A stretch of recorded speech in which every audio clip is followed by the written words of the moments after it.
Ang filming day ng opening video ng international competition. Sinasabi ng isang lalaki na tapos na ang filming. Lastly, film nila ang profile ng kinatawan ng bawat bansa.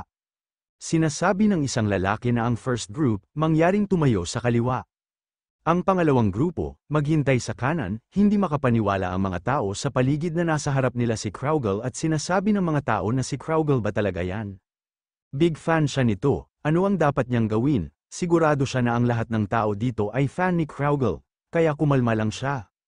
Nang laki ang mga mata ng lalaki at nakabukas pa ang bibig nito at hindi makapaniwala at sinasabi nito na mukhang bata siya sa akala niya.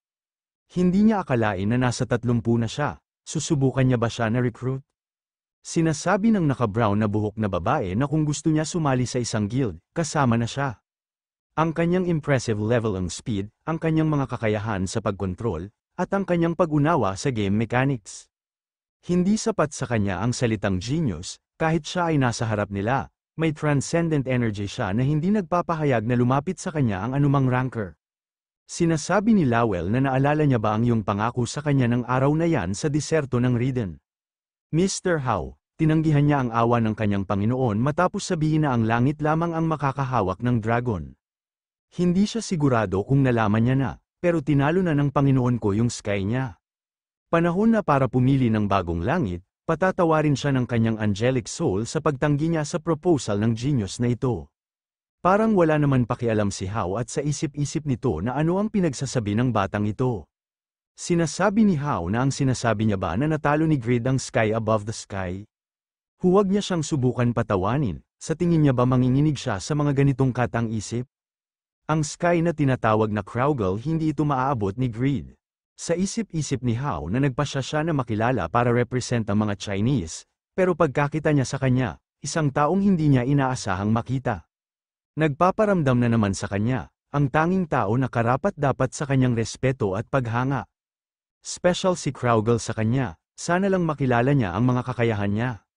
Nakangiting sinasabi ni Howe na sila na galing sa Overgeared kailangang muna nilang lagpasan siya. Ang sky about the sky ay hindi nila maaabot, naiinis at sinasabi ni Zibble na siya ang leader ng Snake Guild. Hindi niya akalain na may presensya siya na nagpapanginig sa kanya, siya ang number 2. Galit na galit at sinasabi ni Grid na hoy, ang ideya ay para sila ay magbanggaan, hindi para iwasan niya ang lahat ng kanyang pag-atake. Humihingi naman ng paumanhin si Kraugle kay Grid at sinasabi nito na ganun ba? Hindi naman makapaniwala si Zibble ang number 2, na ganun lang nasagutin si Kraugle ni Grid. Nagtataka at sinasabi ni Zibble na ano, di ba extra lang siya na nilagay dahil sa biglang pagsikat niya? Kilala niya talaga si Kraugle? Sinasabi ni Grid na hindi niya ba nabasa ang script? Mukhang astig ang atake niya, magiging magulo ang script kung ilalagay niya ang lahat ng atake. Sinasabi ni Kraugle na ginawa niya ang lahat para makaiwas sa mga pag-atake dahil ang trajectory ng iyong espada ay naging mas komplikado. Sinasabi ni Grid na napansin niya na lalong lang tumaas ang distansya niya kay Mr. Number 2. Sinasabi ni Kraugle na nagpapasalamat siya sa kanya, ang kapangyarihan ng naka-unlock na White Fang, ay higit pa sa inaakala niya, salamat. Sinasabi ni Grid na siya dapat ang magpasalamat, dahil sinabi niya sa kanya ang tungkol sa Bane. Lumago siya ng malaki, sinasabi ni Kraugle na hula niya malamang narating niya ang 31st Island. Mahirap talagang malagpasan ang dating sarili niya. Sinasabi ni Grid na malamang magugulat siya dito, nasa ika-40 na siya ng isla. Nagulat at napatahimik dito si Kraugle at sa isip-isip nito na hindi niya akalain na maaabot niya ang lugar na hindi niya naabot. Hindi tulad ni Agnes na manipulative at masamang tao, binibigyan niya siya ng hirap sa kabila ng matapat na trabaho lamang. Tumatawa at sinasabi ni Grid na hindi ito kasanayan. Gumagana lang talaga ang abilities niya sa Bane, nakangiting sinasabi ni Kraugle na hindi kailangan magpakumbaba. First time na may nakahigit sa kanya, kamangha-mangha siya. Sinasabi ni Zibble na mura ba itong pagsasaalang-alang? Mas masama ang lasa niya kaysa sa inaakala niya. Dapat siyang makipag-hangout sa isang tao sa isang katulad na level. Sinasabi ni Chris na kung ako sayo, hindi siya pupunta. Nagtaka si Kraugle na may lumapit sa kanya at gusto nito makipagkamay. Nakikipagkamay si Zibble at sinasabi nito na hindi niya akalain na makikita-kita dito, Kraugle. Nice to meet you. Siya nga pala si Zibble ang rank 2. Tinatanong pa ni Zibble kung kilala niya ba siya, Hindi niya pinansin si Sybil at biglang nag-log out si Kraugle at sinasabi nito na tinatawag na siya ng nanay niya. Grid, mauuna na muna siya. Naiinis naman si Sybil at biglang tumalikod si Chris at umuubo kunyari at parang walang nakita. Sa ibang lugar, sa outskirts of Moscow, Russia, 1:35 ng hapon. May nakikita tayo ng isang capsule sa isang kwarto. Nakikita nating na lumabas si Kraugle sa capsule. Si Kraugle ang Satisfy's #1 player. Siya'y isang taong nababalot ng misteryo, ang paghanga ng lahat sa kanyang trono ay gumawa ng anumang bagay na may kinalaman sa kanya na kaakit-akit, ngunit bilang isang Korean na ipinanganak sa Russia, marami siyang pinagdaan ng hirap noong kanyang kabataan. Ngunit sa kabila ng hirap nung pagkabata, nakuha niyang pumasok sa magandang university at magkaroon ng magandang trabaho. Siya ay palaging isang mabuting tao, kahit noong bata pa siya. Ang dahilan kung bakit siya lumaki ng maayos sa kabila ng kanyang paligid ay dahil sa isang puno na laging nagbibigay sa kanya ng lilim at pinapanatili siyang busog sa bunga. Ang kanyang nanay, ang kanyang ina ay ang araw sa kanyang langit. Isang taong hinangaan at minahal niya, sumisigaw ang nanay ni Kraugle at tinatanong nito kung nasaan ang kanyang anak. Natutunan niya ang lahat ng nalalaman niya sa kanyang matalinong ina. May sakit siyang Alzheimer's, sinisira nito ang kanyang isip, at kanyang mga alaala. Natakot ang ina ni Kraugle nung lumapit siya dito, iniwan niya ang kanyang trabaho at ipinagbili ang kanyang bahay. Ginugol niya ang lahat ng mayroon siya sa pagsisikap na pagalingin siya. Para manatili sa tabi niya, nagsimula siyang maglaro ng Satisfy, isang laro kung saan maraming pera ang kikitain. Nag-hired siya ng pinakamahusay na doktor at gumamit ng maraming pera, pero parang tinatawanan siya ng demonyo na parang sakit na ito. Mahal kong ina, sinasabi ni Kraugle na huwag siyang mag-alala. Malapit niya na makilala ang kanyang anak, nakikiusap siya, nang umiti siya ulit. Yakapin niya ulit siya ng mahigpit, mahal kong ina. Kunting tiis pa, konti na lang, sa Riden, sinasabi ni Lowell na matapos ang opening video ng international competition, karamihan ng pansin ng publiko ay nakatutok kay Kraugle, pero nagpapasalamat siya dahil walang maraming impormasyon sa kanya. Karamihan ng pansin ng medyas ay napunta sa kanila. Sinasabi ni Tobin na iniisip nila na malaki ang nadagdag ng kanilang teritoryo at kita dahil sumanib sa kanila ang Silver Knights Guild. Sa tingin nila ang Riden lang ang bahay ng main castle. Sa kanilang mata, may sari-saring hunting grounds ang Byron samantalang tourist attraction lang ang Cockrow Island. Sinasabi ni Vantner na sa totoo lang, ang kanilang mga bulsa ay palaging walang laman dahil sila ay namuhunan sa Riden. Sinasabi ni Lowell na isa itong bulong-bulungan na kumakalat dahil masyadong hiwalay ang Riden sa lahat ng bagay. Iniisip nila na dahil doon, mas marami silang mahuhusay na tao, at ang iba ay magdadalawang isip bago sila salakayin. Tinatanong ni Rigas na hindi ba dapat isang oras na lang aalis na sila papuntang Bayan Archipelago. Nasaan na si Mr. Grid? Sinasabi ni Lowell na si Mr. Grid ay mananatili sa Riden ng ilang araw. Malapit na nilang subukang pagsamahin ang alchemy at blacksmithing. Batid ni Vantner na sinabi ni Styx na kung magtatagumpay sila, kaya nilang ang kaya gawin ng mga dwarf. Sinasabi ni Lowell na matatagalan bago nila makarating sa puntong iyon. Sa simula, ang magagawa lang nila ay dagdagan ng isang natatanging opsyon ng mga item sa smithy. Sinasabi ni Grid na anyways, ang kanilang mga susunod na hakbang ay para sa pagpapabuti ng Raiden. Pupunta dapat sila sa Bayan para sa pagsasanay, at pagpapabuti ng kanilang mga smithies. Nakikita nating si Lord na nagmamartilyo. Baby Blacksmith's Hammer. Rating, Epic, Attack, 10-12, may mga pagkakataon ng paggawa ng isang unique item, plus 2%, may mga pagkakataong magbuo ng isang epic item, plus 1%, dexterity plus 5. Isang martilyo na gawa sa isang solid, ngunit magaan, gawa ito sa black stone.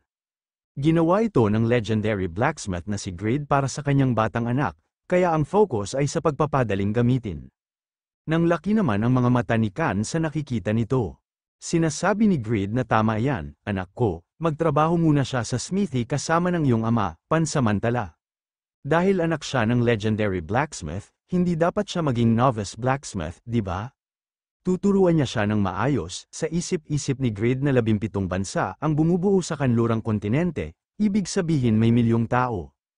At si Lord ay isang genius na natatanging sa lahat, kaya ang talent niya ay tiyak na lampas sa logic. Biglang nainis si Lord sa kanyang ginagawa at hindi alam kung ano ang dahilan kung bakit siya naiinis. Sinasabi ni Grid na kahit siya ay isang genius, ang pagtatrabaho sa smithy ay kailangang karanasan at lakas. Hindi ito magiging madali, mukhang mahirap para sa iyo ang pagmamartilyo, kaya bakit hindi niya simulan sa pamamagitan ng paghubog nitong piraso ng clay? Biglang nainis si Lord, sinasabi ni Grid na ayaw niya. Masyadong bata pa siya para maging map ride, tumatawa at sinasabi ni Khan na parang hindi biro ang education ni Lord. Sinasabi ni Grid na talented siya, pero sa tingin niya mahihirapan siya sa pagtunaw ng mineral sa sandaling ito dahil sa edad niya. Sinasabi ni Khan na obviously, baka pwede na siyang magsimula kapag 12 na siya. Parang naiintindihan ni Lord ang pinag-usapan nila at parang may gustong sabihin. Sinasabi ni Grid na hindi niya alam kung ano ang gusto niyang sabihin. Tumatawa at sinasabi ni Khan na malamang sinasabi niya ang pagmamahal niya sa iyo. Sa isip-isip ni Kazam na dahil ba hindi sila masyadong nakakasama, may pagka-competitive talaga siya kaya malamang nagalit siya dahil hindi siya pinapansin. Sa pagiging competitive ni Lord, magiging blacksmith siya bago mag-2 taon, hindi 12. Kahit gaano kahirap, magtatagal siya para ipagpatuloy ang pagtuturo sa kanya ng mga pamamaraan ng kanyang Master Lantier. Sa castle na ito, siya lang ang may alam ng talent at competitiveness ni Lord. Sa Riden Castle, sa isip-isip ni Grid na may 5 paraan na maaari gamitin ang alchemy. Una ang paggawa ng lahat ng uri ng potions, pangalawa, itaas ang kalidad ng low-tier mineral. Pangatlo, gumawa ng mga sandata at equipment enhancement stones. Pang-apat, gumawa ng mga espesyal na items. Pang-5, magbigay ng option sa mga item. Kahit ito ay mahusay na pasilidad, mababang ang tsansa na magtagumpay ang alchemy, kaya karamihan sa mga bansa sa kanlurang kontinente ay hindi nag-invest dito. Riden's Alchemy Facility Level, Intermediate 8, gumawa ng Super Health Recovery at Mana Recovery Potions. Mga pagkakataong magtagumpay, 36%, gumawa ng Advanced Buff Potions. Mga pagkakataong magtagumpay, 14%, tataas ang grade ng pinakamababang hanggang low-tier mineral. Pagkakataon ng tagumpay, 10% hanggang 4%, bigyan ng isang option ang isang item. Pagkakataon ng magtagumpay, 1%, sinasabi ni Grid na nagamit niya na ang maraming kita ng teritoryo, ngunit napakababa ng pagkakataong magtagumpay. Sinasabi ni Rabbit na gaya ng sinabi niya noon, kapag tumaas ang level ng mga pasilidad, tataas din ito ng hanggang 5%. Nagbuntog hininga si Grid at sinasabi nito na 5% ang max. Siguro yan ang dahilan kung bakit walang nag-invest dito. Sobrang malaking ba ang layunin na maging second talima ang Riden? Sinasabi ni Rabbit na ngunit may fairy dust ang Riden, tumataas ang tsansang magtagumpay ang alchemy. Dahil pinapataas nito ang mga pagkakataon sa 20%, ito ay makakatulong. Sa isip-isip ni Grid na ngunit ang 20% ay sobrang mababa pa. Ang pasanin ng pamumuhunan sa karamihan ng pera ay masyadong malaki. Pero hindi rin mabuti na tumigil sa pag-invest ngayon. Pero ang pagkakaroon ng fairy dust, nangangahulugan na ang Riden ay ang tanging lungsod na maaaring patunayan na mayroon pakinabang ang alchemy. Gagawin nila, dapat niyang subukang maabot ang isang lugar na hindi kayang maabot ng ibang bansa. Sinasabi ni Grid na siguro wala na siyang choice. Patuloy nilang gawin ang kanilang best, subukan niyang maglagay ng option sa isang item. Sa isip-isip ni Rabbit na ang base ng negosyo ay supply at ang demand. Walang hihigit pa sa isang seller kundi sa may bihirang bagay sa kanyang kamay. Ang alchemy facility na ito ay isang pangarap at teritoryo na walang iba pang merchant na makakaabot.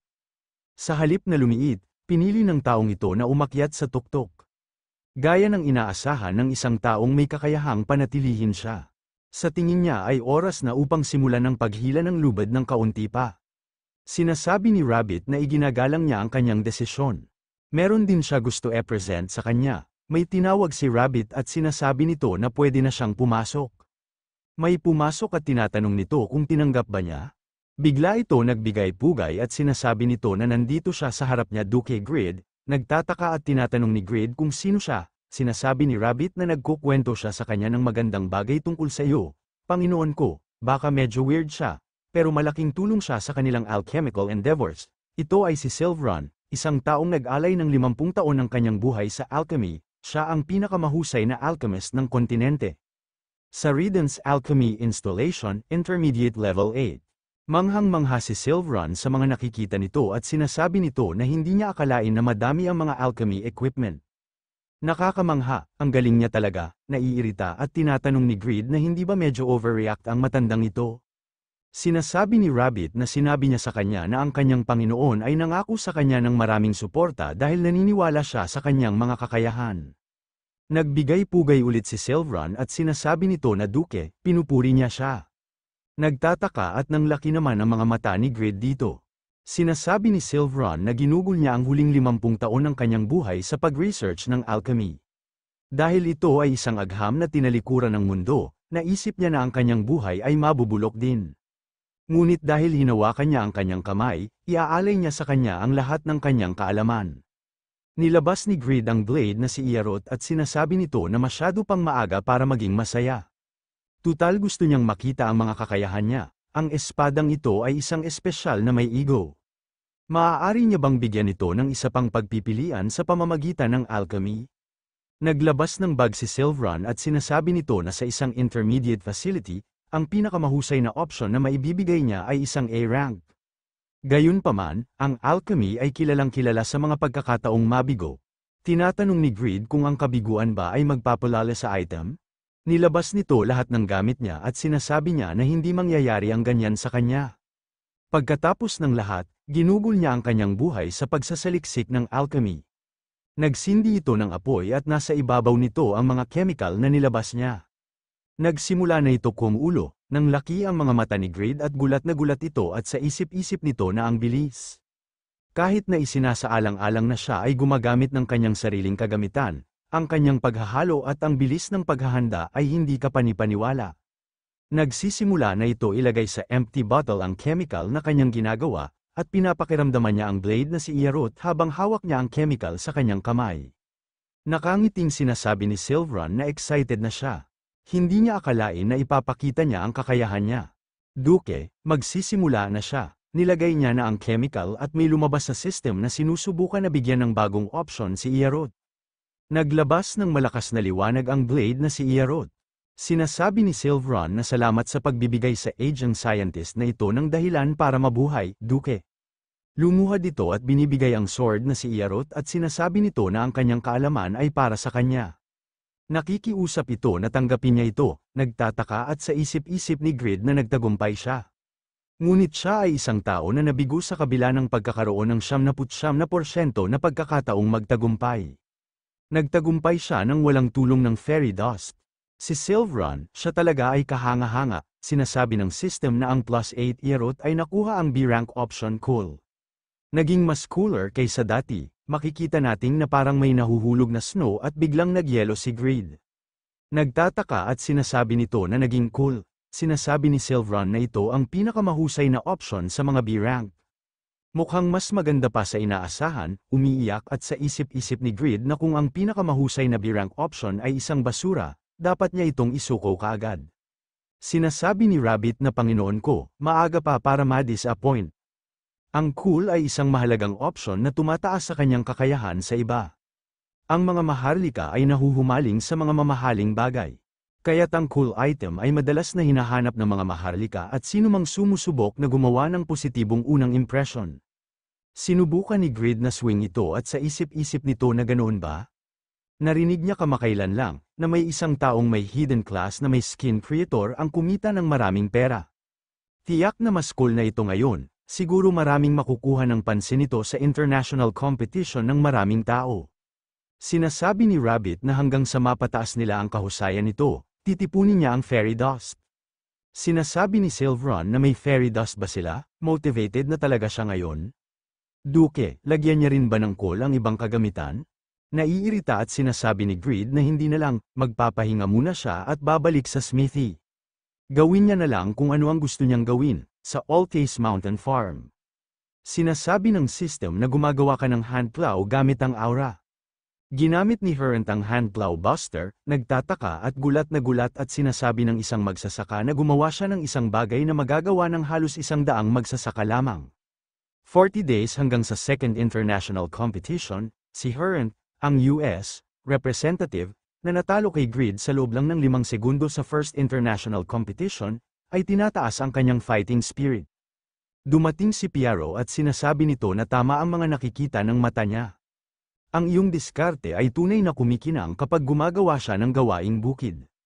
Kung maaari, pwede pa ba siya magtrabaho sa kanya sa isa pang 3 buwan? Nabigla si Hurrent at sinasabi nito na 3 buwan. Hindi ba pwede 1 buwan lang? Sa isip-isip ni Hurrent na ang quest ni Piaro ay hindi kapani-paniwalang mahalaga. Pero kung 3 buwan pa, hindi siya makakapaghanda sa international competition. Sinasabi ni Piaro na grabe naman yan, kung 1 buwan lang siya handang tumulong, dapat umalis na siya. Niisip niya sana na turuan siya ng isang bagong teknik, ngunit walang paraan na matutunan niya ito sa loob lamang ng 1 buwan. Sa isip-isip ni Hurrent na nung nilusob niya ang Raiden kasama si Prince Ren, sigurado siya na mas malakas siya kaysa kay Grid. Ngunit nawala ang tiyak na yan pagkatapos ng pinagtrabaho siya ni Piaro sa malawak na lupang ito. Ngunit tiyak na nawala yon pagkatapos magtrabaho kasama si Piaro sa malawak na bunkering ito. Hindi siya nagsisinungaling, kung tutuusin, naalala ni Hurrent ang sinasabi ni Piaro at sinasabi ni Piaro na maraming taong katulad niya. Mas malakas ang Panginoon ko kaysa sayo, at sa isip-isip ni Hurrent na sa pagitan ng paghabol ng walang kwentang paghihiganti at ito. Hindi na kailangang mag-isip kung ano ang pipiliin. Sinasabi ni Hurrent na mas lalo niya pa siya natutulungan. Sinasabi ni Piaro na siya ay naging isang taong marunong pangalagaan ang katigasan ng mga ugat. Ginawa niya ang tamang desisyon, sa isip-isip ni Hurrent na hindi niya alam kung aabutin ng 1 taon o 2. Pero gagawin niya ang Aura Master na mag-evolve sa isang legendary class. Sinasabi ni Hurrent na marami pa siyang lupa na hindi pa niya nabubungkal. Lahat ay nakatingin sa sky, ganoon din ang inilapat sa mga taong nagtitipon dito. Lahat ng nagtitipon dito ay bahagi ng top 30 rankers. Ilan sa kanila ay naging leaders ng top 7 guilds na sasali sa second international competition. Sinasabi ni Zibble na 9 na buwan na ang nakakalipas mula nang mabaigo sila lusubin ang Raiden. Pagkatapos ng insidenteng yun, ang lahat ng kanilang karangalan at prestiges ay napunta sa Overgeared. Kaya naman tinipon niya silang lahat dito, dapat silang makaganti sa Overgeared sa panahon ng international competition. Zibble, Snake Guild's master, sinasabi ni Bondre na ang international competition ay nakabatay sa mga bansa. Paano niya pinaplano na i-target ang Overgeared, Bondre, Ice Flower Guild's master? Sinasabi ni Zibble na dapat lang nila sirain ang kanilang simbolo. Ang simbolo ng Overgeared ay ang Korea, kaya sa tournament na ito, sisirain nila ang Korea. Sa isip-isip ni Zibble na kaya naman kumuha siya ng gear mula kay Panmir, ang numero 1 blacksmith sa mundo ayon sa mga ranking at isang taong natuto sa mga duwende. Sinasabi ni Chris na alam niya na ang prestige ng guild ay may kaugnay sa perang pwede niyang kitain. Pero bakit siya umaarte na parang siya ang kumakatawan sa 7 guilds? Chris, Giant Guild's master, sinasabi ni Zibble na anong klaseng ugali yan, Chris. Hindi niya sinabi na siya ang kinatawan, pero anyway, di ba partner sila? Tumalikod na si Chris at sinasabi nito na ano ang tinutukoy niyang partners. Hindi niya sinabi na sasali siya sa alliance na ito, at hindi rin siya kasali sa pagsalakay sa Raiden. Pumunta siya dito para may sabihin, tigilan niya ang paggamit ng pangalan ng 7 Guild Alliance. Tutal hindi naman talaga siya sumali dito in the first place. Hinawakan naman ni Zibble si Chris sa balikad nito at sinasabi nito na kung patuloy niyang gagawin ang gusto niya, parang kinukumpirma niya ang chismis na naging kakampi niya si Grid. Magiging okay ba yun? Kung kakampi siya ni Grid, papatayin nila siya. Sumisigaw at sinasabi ni Jeff na kakampi ni Chris si Grid. Ano ang ibig sabihin niya? Jeff at Ralph, Zuref Guild's master. Sinasabi ni Zibble na sabi ng subordinate niya, ang sandata na ginagamit ni Chris sa paghunting ay mukhang katulad sa isang ginagamit ni Grid. Sinasabi ni Chris na ito ay hindi tulad ng may 1 o 2 mga bagay na magkamukha. Nagbibiro ba siya? Sinasabi ni Zibble na alam niya na hindi siya isang tao na maglilinis ng mga sitwasyong tulad nito kung ito ay hindi totoo. Parang totoo yung sinabi niya. Tinignan ni Chris si Zibble ng matalim at sinasabi nito na nasabi niya na ito, walang basihang ang akusasyon niya. Dekorasyon lang ba ang iyong mga tenga? Sinasabi ni Zibble na huwag siyang magalit. Kung magbabahagi siya ng impormasyon tungkol sa kanyang greatsword, ang hindi pagkakaunawaan ay mapapawi. Sinasabi ni Chris na lumalagpas na siya sa linya niya. Mayroon bang retard na magbabahagi ng mahalagang impormasyon tulad nito? Sinasabi ni Bubat kay Zibel na tama siya, tigilan niya na ito. Nahihirapan na nga sila dahil sa overgeared at blood carnival. Bubat, Yak Guild's master, sinasabi ni Jeff na kung may pagkakataon man na makarating kay Grid ang napag-usapan nila dito, hindi nila pwede siyang pakawalan. Sinasabi ni Suren na hindi ba kakaiba kung paano niya hinihila ang mga bagay ng paulit-ulit, kapag binitay na nila siya, malalaman na nila ang katotohanan. Nilabas ni Suren ang kanyang sword, +9 brutal heavy sword. Rank, legendary. Sinasabi ni Suren na kumpara sa likod nung invasion ng Riden nung nasasanay pa siya sa klase niya, mas naging matatag siya, at para makaganti, nag-level up siya at gumastos ng pera na parang baliw. Suren, Golden Guild's master. Naghahanda na umatake si Suran at sinasabi nito na isang magandang pagkakataong ito para subukan ang kanyang lakas laban sa isang rival. Pinakawalan na nito ang kanyang atake na Soul Spears. Hindi naman ito inaasahan ni Chris at nabigla ito. Napapaubo na lang ito sa kanyang natatanggap na pinsala. Pasugad na ulit si Suren at ginamit niya ang Soul Shackles. Sa isip-isip ni Chris kung gagamitin niya ang Grid's Great Sword, magiging kalaban niya sila at sa huli ay mapapahamak ang kanyang guild. Dapat niyang gamitin dito ang ikalawang sandata niya. Nag-clash na ang kanilang mga sword at sinasabi ni Suren na nagawa niya mablock ang teknik niya ng minimum movement. Mas magaling siya kaysa sa sinasabi ng mga marites. Pero wala siyang laban sa kanya, bigla ginamit ni Suren ang Soul Transference. At tumalsik dito si Chris, Soul Transference, maaari mong ipasok ang isang nilamon na kaluluwa sa sandata at dagdagan ang pinsala. Sunod-sunod ang pag-atake ni Suren at nagpakawala siya ng Soul Arrow. Naiinis at sa isip-isip ni Chris na mas maganda ang kanyang sandata kesa sa kanya, at mabilis ang kanyang pag-atake. Mas malakas siya sa mga sinasabi ng mga marites, siya ay hindi isang tao na maaaring manalo laban sa paggamit lamang ng kanyang pangalawang armas. Ang pagpipilian niya lang ay ang lumaban. Biglang dumating si Hao at hinarangan nito ang mga Soul Arrow ni Suren at nagtataka naman dito si Chris. Sinasabi ni Hao kay Suren na tigilan niya na ang ginagawa niya. May tinatawag na linya, wala na siya sa kanyang linya. Hao. Hades Guild's master, tinatanong ni Suren si Hao kung wala ba siyang masasabi. Hindi niya ba nakita na gumamit siya ng basurang sandata? Tinatago niya ang kanyang totoong sandata. Sinasabi ni Hao na sabihin na nila na totoo na ginagamit niya ang parehong sandata ni Grid, hindi pa rin yun ebidensya na kakampi niya ito. Lumapit si Bubat kay Suren at sinasabi nito na akala niya rin yan. Tinago na ni Suren ang kanyang sandata, at tumatawa at sinasabi nito kay Bubat na akala niya rin yan. Well, ilang bagay lang ang gusto niyang subukan, pero nabob-oring na siya. Habang iniinda pa rin ni Chris ang kanyang natanggap na pinsala, sinubukan niya pa din na magsalita at sinasabi nito na kung wala na siya ibang sasabihin, aalis na siya. Tumatawa na may pang-aasar at sinasabi nito na sige umalis na siya. Wala siyang interes sa isang tao na halos hindi nagawang protektahan ang kanyang buhay, magpasalamat siya sa ibang tao dahil niligtas siya. Tumalikod na si Chris at sa isip-isip nito na tumawa siya hanggang gusto niya. Hindi siya naging malakas para ipakita ito sa lugar na ganito. Ang pinakamalaking stage ay magbubukas sa 40 araw, sa Smithy. Nakaupo si Grid sa isang sulok at sa isip-isip nito na ang Weapon Mastery ay ang pinakamahusay na mastery skill na nagpapataas ng damage output. Pero ang mga individual masteries ay mas tumataas ang output ng pinsala. Kapag gumamit siya ng bow, ang 11% ng bow mastery ay mas madalas na inilalapat kaysa sa 10% ng weapon mastery. Mahalaga rin ang mga individual mastery skills, kailangan niya ang option ng mastery experience increase. Pero sobrang mababa ang tsansa na magtagumpay ang alchemy facilities. Wala siyang maisip na paraan upang gumawa ng bago o mabago ang karaniwang item. Napalingon si Grid sa lugar ng kanyang anak at kay Kan at sa isip-isip nito na halos advance na ang kanyang level ng bilang blacksmith at nasa level 8 na ito. Galing din siya sa pamilyang blacksmith, pero ang pinakamahalaga sa kanya, ang kanyang mga ninuno, na si Albatino, na naging inspirasyon ng pagma. Sa mga sitwasyon na ganito, si Kan lang ang maaari niyang pagkatiwalaan. Tinatanong ni Grid si Kan kung may nalalaman ba siyang paraan upang madagdagan ang experience ng weapon mastery. Napakamot naman si Kan sa kanyang batok at tumatawa ito at sinasabi nito na nagsasaliksik pa siya ng kaalaman ng kanyang mga ninuno. Humihingi siya ng paumanhin kung hindi niya ito matulungan.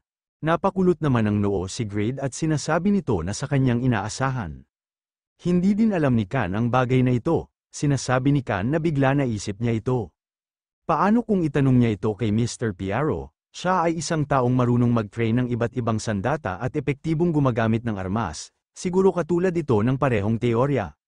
Ganoong paman, hindi siya sigurado kung maa-apply niya yan sa item creation.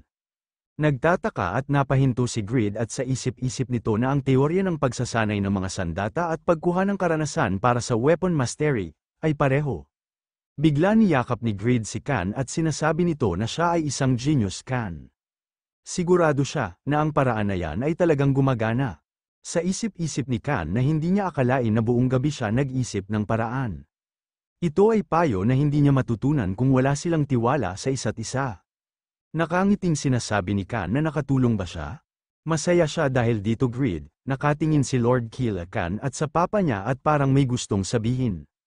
Sinasabi ni Kazam na parang close sila, ngunit ito ay isang relasyon. Na hindi maaaring sapilitang gawin o atali, yan ang tinatawag niya na friendship, isang bagay na maaaring ipanganak lamang kung kinilala ninyo ang isa't isa. Tingnan niya ng mabuti, kung makakabuo siya ng kahit isang relationship na ganyan, malaki ang tulong sa kanyang kinabukasan, isang salita na magandang pakinggan, kung ano ang nakita ni Lord sa araw na yon ay makakatulong sa kanya na makuha ang pinakamahusay na posibleng mga partners sa hinaharap.